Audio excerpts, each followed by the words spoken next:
be a sponge, and then bring the juice.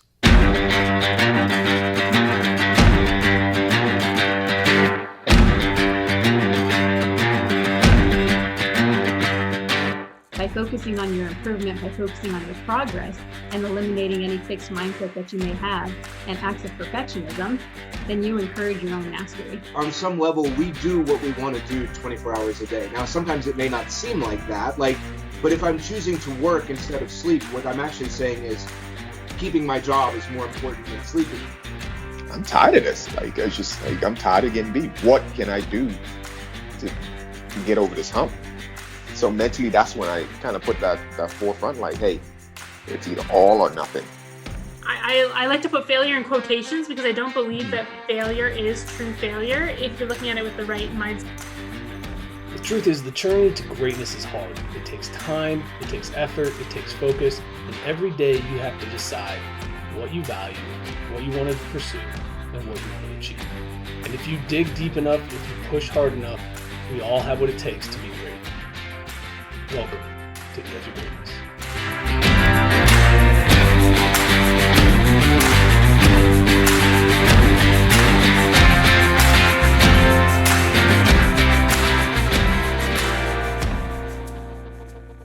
Hello and welcome back to another episode of the Daily Dose. It is Thursday, April 6th, and today I wanted to talk a little bit about signs, belief, intuition, feelings. And I'm curious, do you believe that there are signs out there that are pointing us in the direction we're supposed to go? Do you believe that we can see things before they really happen? So one of the things that I believe in is that every time something happens, there is something to be learned.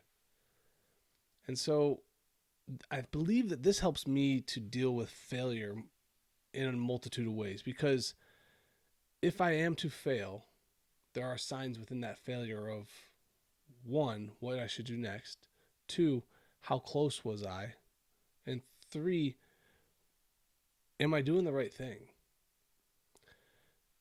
Too often I think we just kind of go winging it, and we don't really pay attention to what's happening around us in the world and the signs that are happening and the things that are presenting themselves.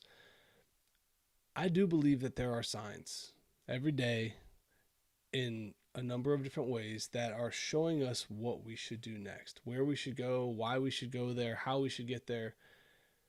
Too often, though, we don't have the self-awareness to pay attention to these signs. By taking time and being with yourself, by learning how to slow the world down, which I've talked about a couple times on this show, you start to become more aware of these signs. The problem that most people have is we're zooming through every day. We're not really paying attention to what's happening around us, so we miss a lot of the opportunities that are saying, hey, we should be going here, or you should try this. Perhaps this is your path. And the truth is that we need to be able to see these things.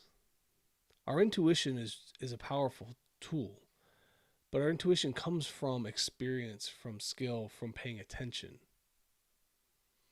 If you don't listen and you don't pay attention and you're not aware of what's happening in the world, you miss the signs. Just the other day, we're looking to move and buy a house, and we're happy. We're excited about this option to go to this place. But a new house presented itself moments after we decided this is the house that we want. And in my heart, I feel as if it's a sign that maybe that isn't the right house for us. Not that it's not the right house for someone, and it's a good house. It's just maybe this is the one. Maybe this is presenting itself at this time for a reason. Now, maybe it's not, and maybe we'll figure out some other options. But I always say that when something presents itself, you should follow through with it and see what happens. It's what led me to doing this podcast. It's what's led me to doing speaking engagements in the summit and coaching opportunities. Is I go by my feel. I trust my intuition, my gut. I trust the signs that are telling me that this is the right decision. And that doesn't always lead to the outcome that I'm expecting, but it does always give me peace in the decisions I'm making. And that peace allows me to pursue the thing that I'm going after with a lot more confidence and a lot more conviction. This is the reason why I believe signs are important, is because when you start to trust your instincts and you choose to listen to the signs, listen to your gut, listen to the sounds of the world around you, when you make a decision, you don't second guess it.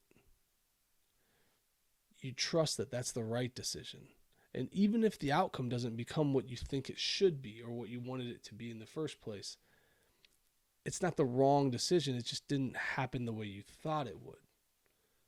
It's an interesting concept and it's just an interesting place to be, but I'd love to know what your thoughts are. Do you believe in the signs? Do you follow your instincts and your gut? Do you listen to what's happening in the world around you? Or does this all sound like nonsense to you? Because the truth is that we have to figure out for ourselves what type of belief we have. And this comes back to when you look at the mind, body, and spirit. This is part of my spiritual belief. I believe we are given signs. We are given answers through the world as our decisions are being made to tell us, am I on the right path? Am I doing the right thing? Where should I go next? But it all starts with knowing who you are, being able to listen, and opening up your eyes. Hope you guys have a great great Thursday. Sorry, we're getting through this week fast, and I will see you next time. As always, keep reaching for the stars, fall flat on your face, remember whenever we fall, always get up. Thank you for joining us today on the Edge of Greatness podcast. If you haven't yet, please take a minute now to subscribe and review our show. Join us again next week as we continue to dig deeper into the key components of greatness. The path to greatness is never linear, so remember to keep pursuing greatness no matter what. Keep stretching your abilities, reach for the stars, and fall flat on your face. But remember, no matter what happens, whenever we fall, always get up. Until next time, I'm Charles Schultz, and this was the Edge of Greatness podcast.